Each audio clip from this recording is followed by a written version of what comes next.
Hey guys, it's Owen, and today I'll be teaching you guys about industrial high-temp solar energy.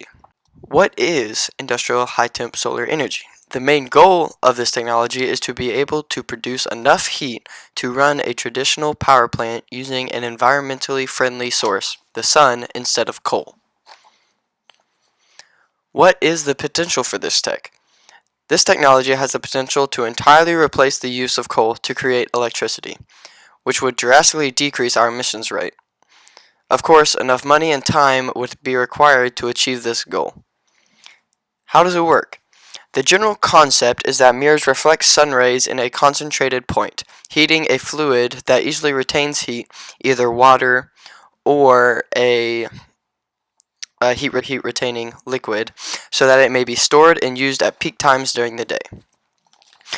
There are two types of high temperature solar energy: parabolic troughs and towers. Parabolic troughs are what you see here. Parabolic troughs are mirrors that curve around a central rod filled with a fluid, either water or another heat-retaining liquid, that runs through it and is heated.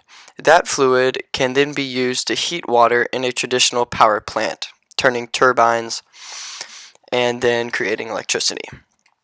The other type is power towers. Towers work similar to troughs, however the mirrors are spread through a field in concentric circles and use electric motors to focus on a tower that contains the heating fluid. As you can see here, this is a great image of how this works. You can see there is a field of mirrors that are all focused toward the central power tower in the middle, with a water tank or a water line in the top that is then heated and piped out to the water tank at the bottom, and then can be used to turn turbines, which is even better shown in this image.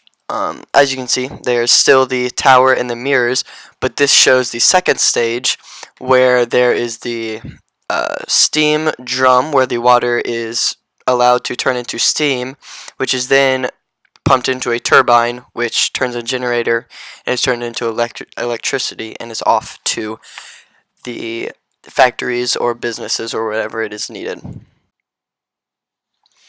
This technology is best suited where there is a lot of sun exposure and where there's plenty of land. This might be great for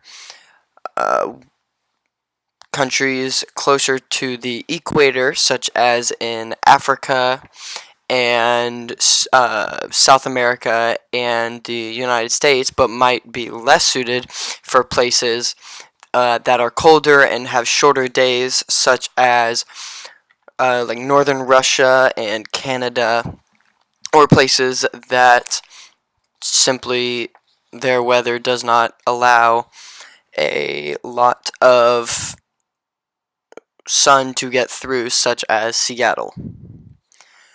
Contrary to solar panels, this technology is still viable at night, as the heat-retaining fluid commonly used can retain heat up to 24 hours.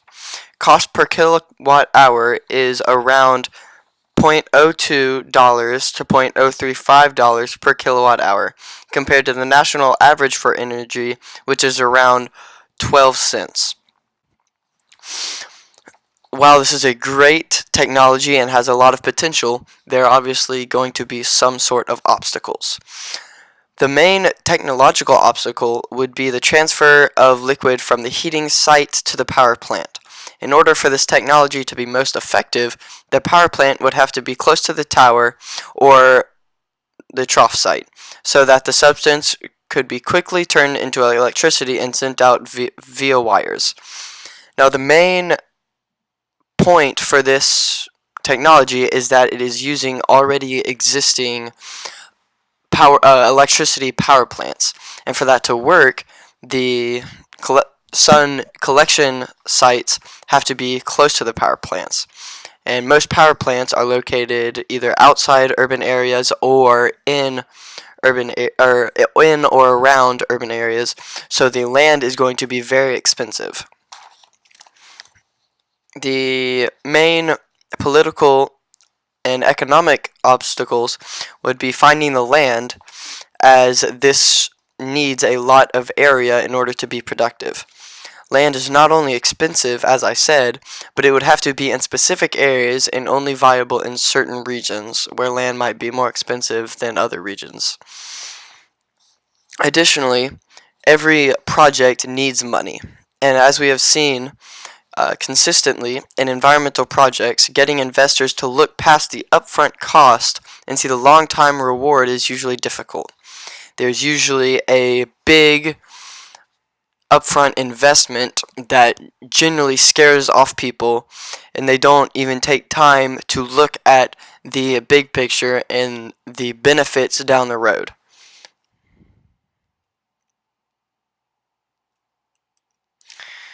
Some negative environmental aspects. Environmental impacts include destroying habitat to create the fields needed to spread out the water troughs and towers. Similar to solar panels, this technology requires an expansive field with ample time to collect sunlight. While there is plenty of land in the US, a lot of it is either owned farmland or fragile habitats that should not be disturbed.